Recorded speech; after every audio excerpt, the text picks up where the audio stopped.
you so much for listening to this episode of Earrings Off. We want to invite you to subscribe, rate, and leave us a review. You can find us on Facebook at Earrings Off Podcast and on Instagram at The Earrings Off Podcast. Welcome to Earrings Off. I'm Lou. And I'm Teresa. Let's get started. Good morning. Good morning, good morning, good morning. Well, it's Saturday morning and here we are. How are you? Yes, indeedy. I'm great. How are you? I'm doing well. On this rainy morning, but doing well. We're going to jump in, folks. Welcome to Earrings Off. Thank you so much for joining us this morning. So today, Teresa and I are going to talk about needed conversations. And needed conversations are the ones that we need to have with our family members, extended family members, about what's going on in terms of our health.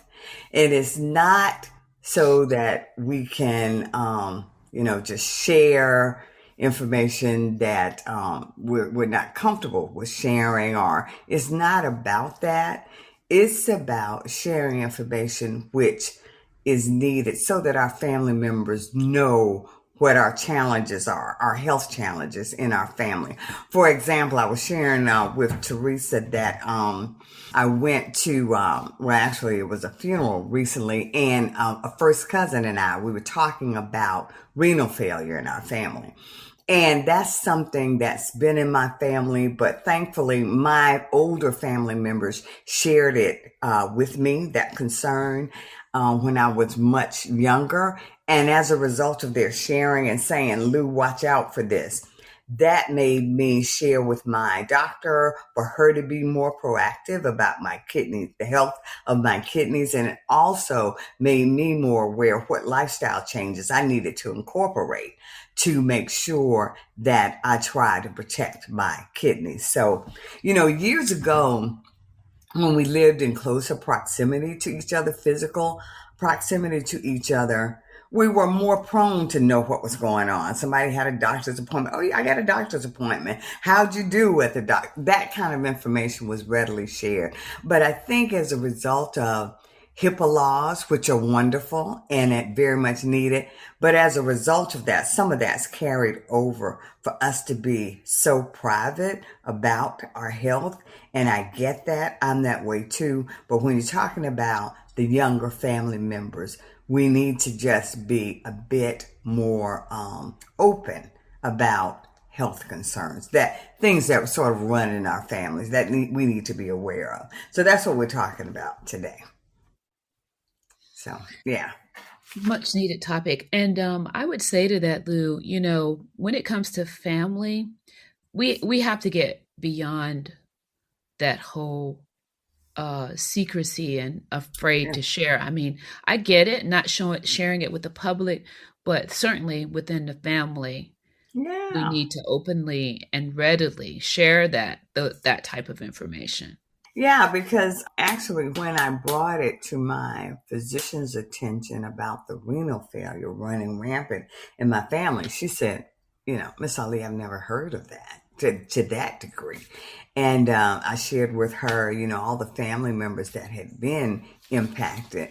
And again, it's allowed me to just be more aware of the implications so that I can make lifestyle choices, which again, I hope put me in a better position as I age to maintain my kidney functioning.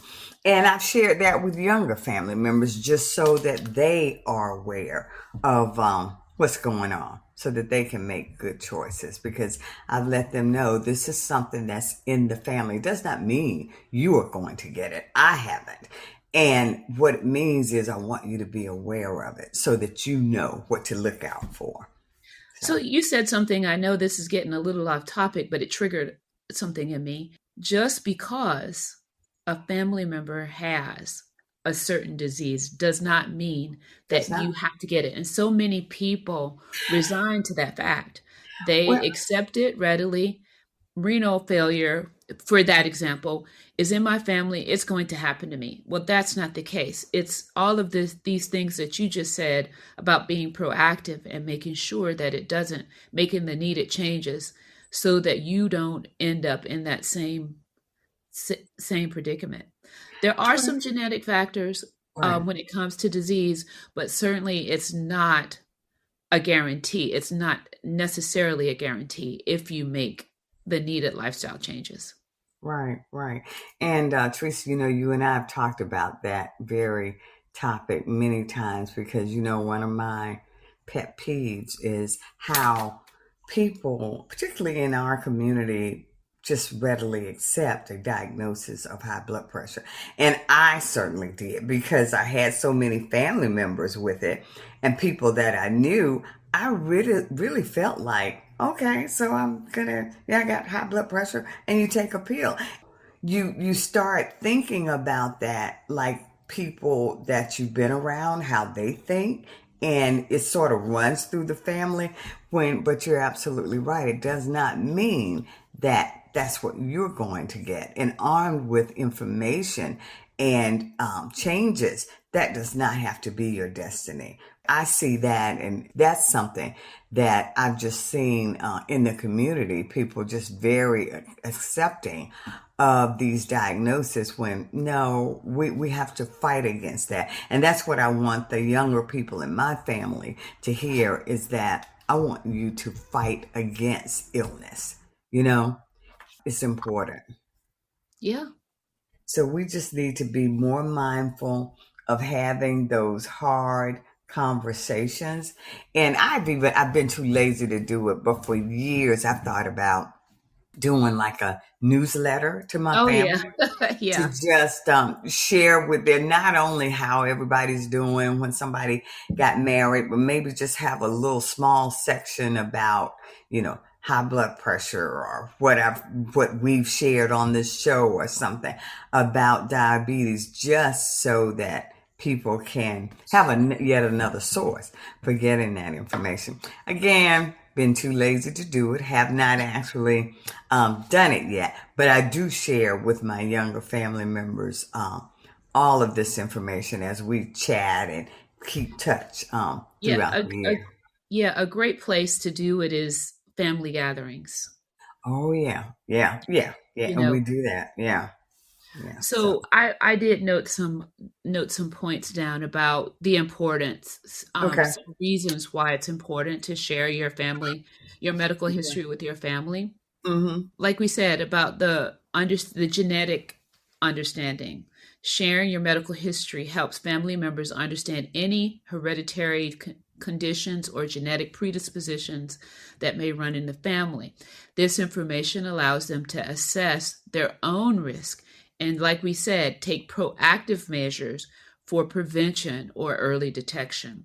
For that reason, too, early detection. I mean, just to know certain medical conditions, like you mentioned, heart disease, diabetes, and other types of cancers can have a genetic component, but knowing your family's medical history can prompt earlier and more targeted screenings, testing, or preventive measures, potentially leading to early detection and improved outcomes. Again, just like you mentioned, you taking that information about renal failure in your family to your doctor, which Yeah, put that physician on heightened alert and what to yeah, look out for yeah, it with your help. And it helps us to make those informed decisions, right? yeah. Knowledge of that medical history can guide healthcare decisions and treatment plans. If a particular treatment or medication has had an adverse effect on family members, this information Right. can help inform your own treatment and decisions and avoid potential complications. Yeah. Teresa, at that same funeral, I talked with a cousin, and no, we weren't just talking about health stuff at the funeral. But anyway, I did. You remember I told you about maybe 7 years ago, I developed an intolerance for shellfish. Been Yes. eating shrimp, crab, lobster all my life. Then all of a sudden, this comes up. Well, when we were talking about something came up about somebody having crab fest or something.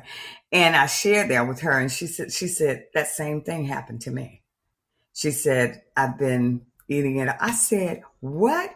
She said, yeah, that exact same thing. And we talked about it. And she said, and it happened to my son. And now we are first cousins. And she is the only adult that I met since this happened to me that I know personally that experienced exactly what I experienced Yeah, as an adult. Isn't that something?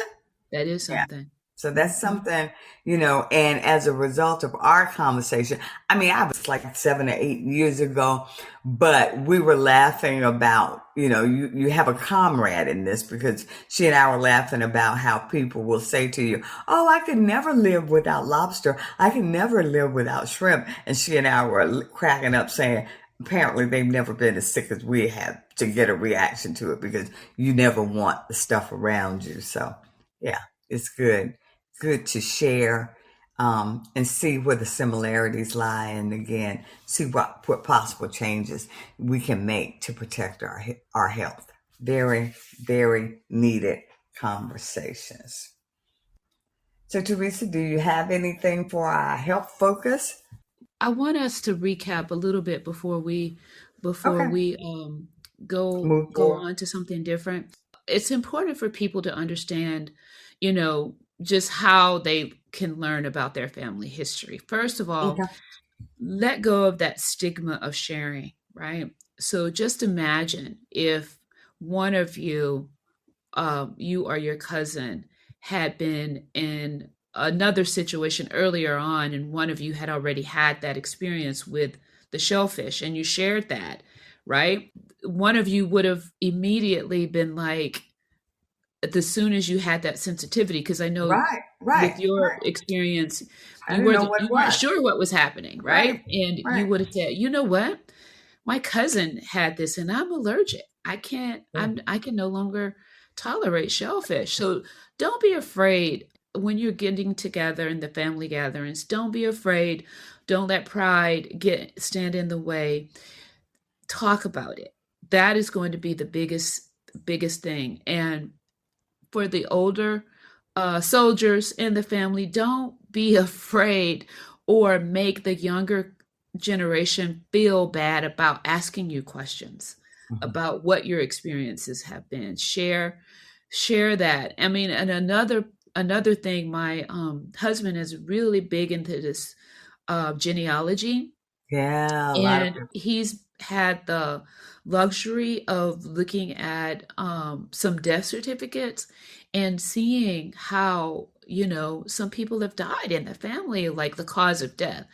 And Yeah. so it's like, oh wow, they had this or that or the other, and those are some things that you can look at. I mean, and it's everybody, not just mom and dad. You need to collect Right. the information from your grandparents, Right. your aunts and uncles, your siblings, and Yeah. you need to share it with your children, because once you have grown kids, one of the first things they go to, I don't know if you call it a real doctor, but a grown-up doctor. Like Mhm. once they're out of the Right, right, out of right. they're away Internal from medicine. the Right. pediatrician, Mhm. they have to fill out these medical forms. How can they do that if they don't know, if you've not shared with them, conditions you're dealing with? And like you said earlier, it can be a very tough conversation. Yeah. It's a tough conversation, but it's needed information. It's needed. It's needed. You need to either write it down, keep it for yourself, or share this information when you get it, because with your doctor, because that's how they take, if they're good, Mhm. that's how they take the assessment and understand, what your risk is, Mhm. for certain things, and they might take the opportunity to prescribe some screening tests, Mhm. and there might be patterns or something that they might notice and see, but it is Yeah. it is a worth it is a definite worthwhile conversation. Absolutely. And Teresa, you brought up something when you talked about going to the doctor and filling out the forms because particularly with women, they're interested in, like you said, they're looking for breast cancer, and that's needed. But these conversations go beyond that, because there are a lot of other conditions that are in families that we need to be aware of. And when people are sharing, we have to be careful with that information, because people are sharing because they love you and they want you to have a healthy life. And so we're to be protective of that information when people share it. I've shared beyond health information, particularly with my nieces. I've let them talk to them about the aging process for women and some expectations on that, because people just we need to know this, because that then, like I said earlier, it allows us to make some changes, make some decisions, so that as we age, that we're trying to put ourselves in a better position for our health and to live well. Right. I mean, I take it for granted, what you said is you made a good point. I take it for granted, like if I say something to my family, that they're not going to go broadcast it all Right, over of course, Facebook, of course. Right, or social right. media or something like that. But you're right. I mean, I think that's also something that you should make clear. Like, I'm sharing this not because I want you going out telling people outside of the Yeah, family, so that you can protect yourself yeah, and right. your family. But yeah, I think that's a good point to make. It's just like this is a little off topic, and we've talked about this too.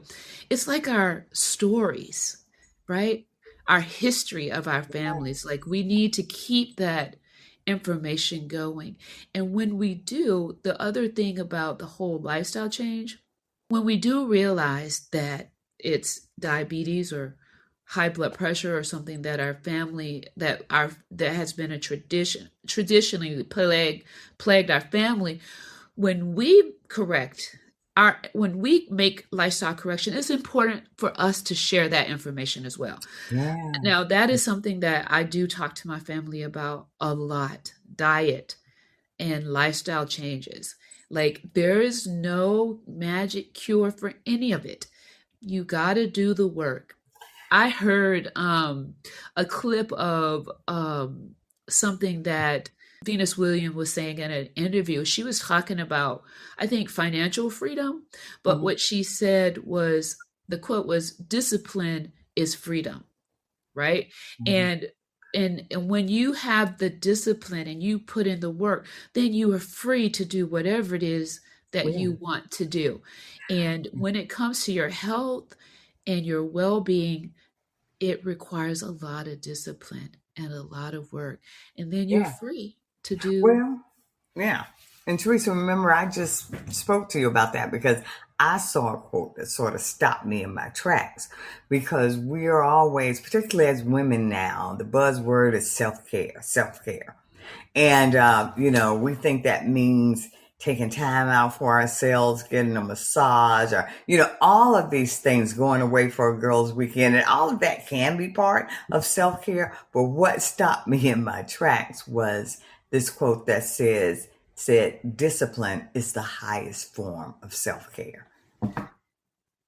You know, Discipline. A- discipline is the And highest another thing with that, like, I made some decisions this week that I know were bad for me. Honestly, I just know they were, form. because over the all of I ran myself into the ground all of August. I was out of town for almost the entire month, having a grand old time, Oh, right? yeah.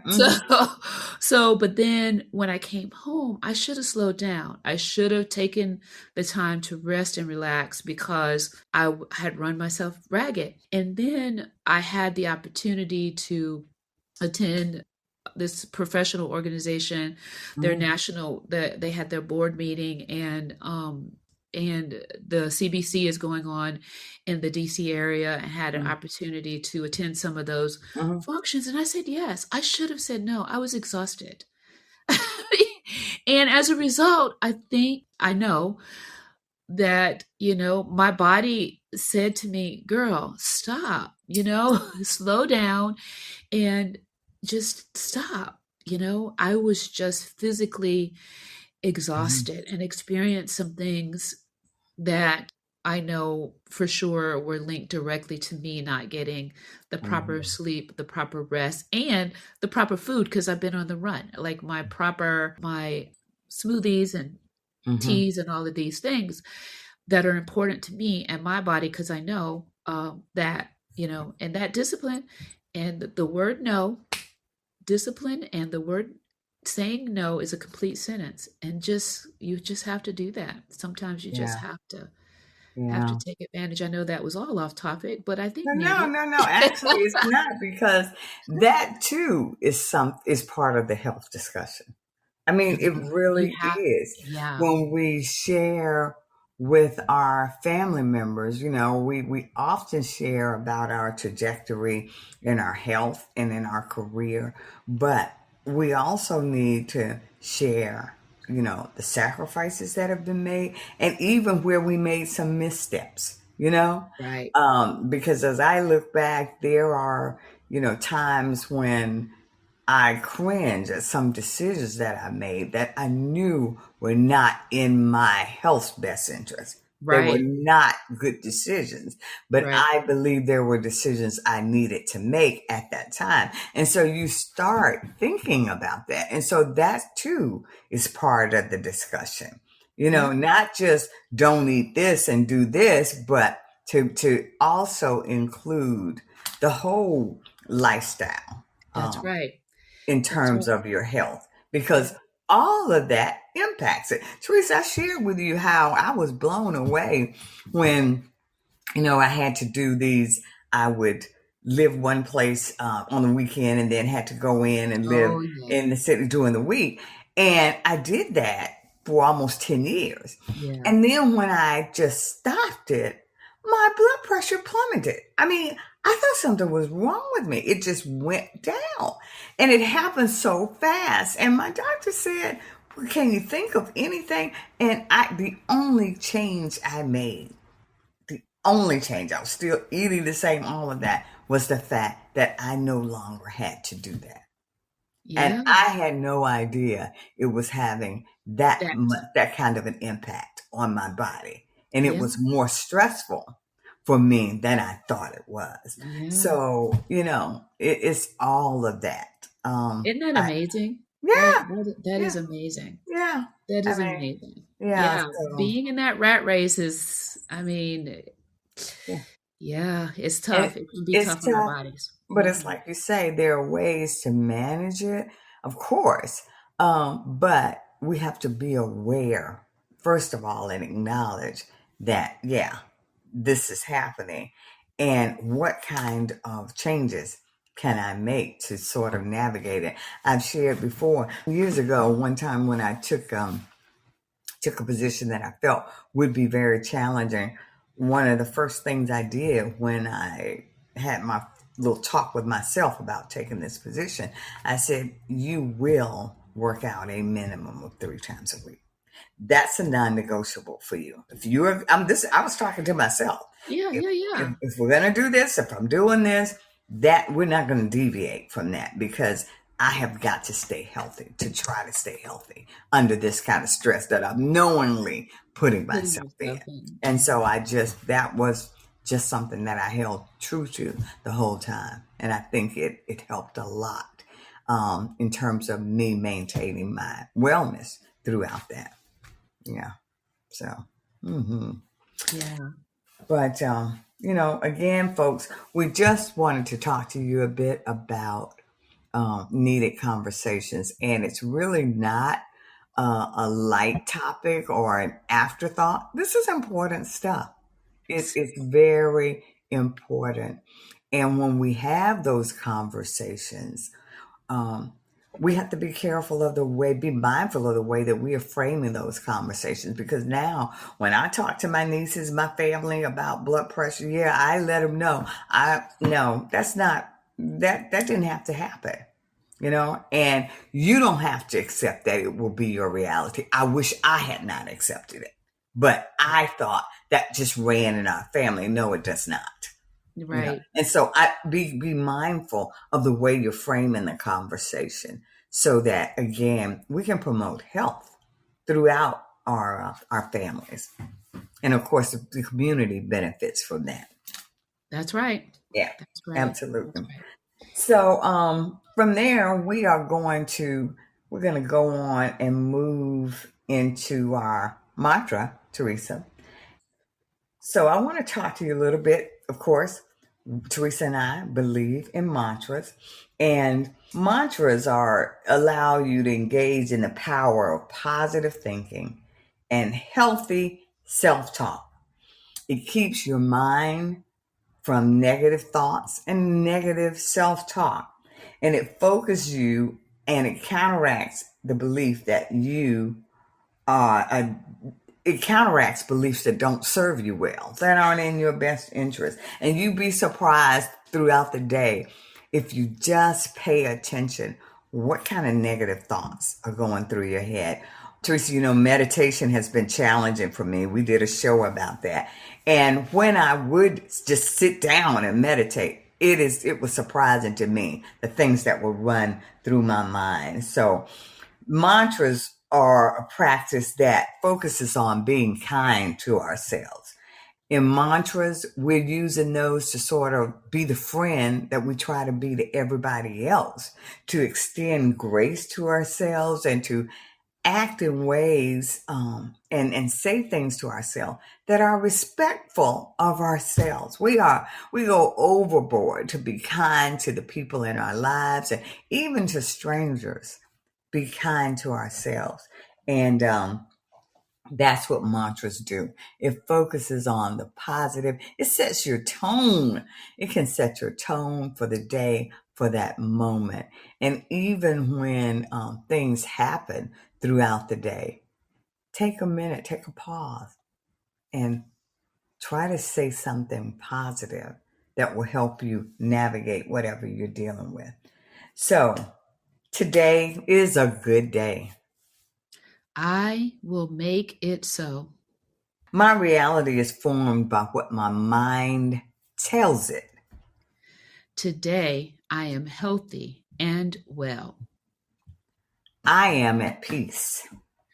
I extend kindness to myself and others. In my actions and interactions today. I lead with my commitment to do better. And be better. I commit to being part of the solution. To positively impact the environment. And the world. My choices Become my reality. That's it for us here today at Earrings Off. We wish you all the best. Thanks for joining us and take good care.